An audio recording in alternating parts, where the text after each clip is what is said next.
Aba, ang lakas ng isa, oh. Kita nyo, nag-aaway pa, perkit malaki, eh. Kita nyo, ang laki talaga, eh. Di niya alam, pareho silang, matatalo mamaya sa akin kasi uubusin ko sila mga idol. Takam na ako dito.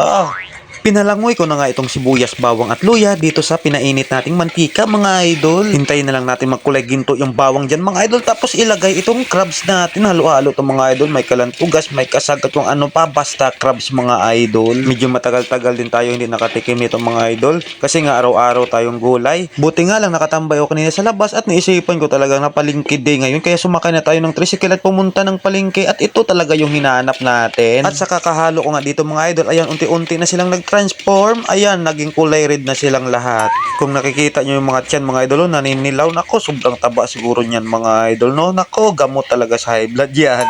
At dahil nga naawa ko sa kanila kasi nainitan siguro sila, nilagyan ko muna sila ng 2 basong tubig para magkaroon din sila ng kaunting lamig. Tinakpan muna natin saglit, tapos bubuksan din siyempre ng kumulo ng mga idol. Ayan, kung nakakita nyo, sisigaduhin talaga natin yung mga idol na luto na. Hiramin muna natin yung pampalasa dito sa Magic Sarap. Siyempre, hindi mawawala yung pampaalat natin na asin at yung dagdag pampalasa natin pamintang durog mga idol. Halo-haloin lang natin yung mga idol para pumantay talaga yung lasa. Habang nagluluto ako dito mga idol, ako nakaramdam na ako ng gutom mga idol. Siyempre mga idol, lagyan natin ng pampakulay yan. Lagyan natin ng halo-halong gulay. Binuhos ko na nga itong napakaraming pakpit mga idol, o kung mas kilalang bulang lang dito sa probinsya ng Aklan. Baka mapaisip na naman kayo kasi ako lang dito kumakain at si baby. Tapos ang dami-dami kong niluluto na kung mga idol, kasama na yung kapitbahay dyan. Siyempre mga idol, gusto-gusto ko rin matikman nila yung pinagpaguran natin. Siyempre dala na rin celebrate kasi sumahod na tayo kay Facebook kagabi. Siyempre kahit konti lang yun, pasasalamatan pa rin natin yan mga idol. At magsiselebrate tayo dito sa munti nating niluluto. Binuhos ko na nga itong puting gata mga idol. Meron bang itim nga gata?